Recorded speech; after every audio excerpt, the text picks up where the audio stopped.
সুরক্ষা রয়েছে বাংলায়? দিদি, বাংলায় নারী সুরক্ষা রয়েছে?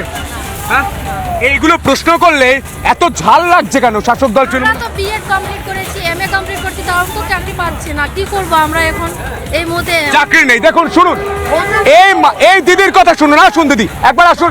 এই দিদি নিজে বলছে বিএড কমপ্লিট করছে, চাকরি নেই, মানুষের চাকরি দিতে পারেন না।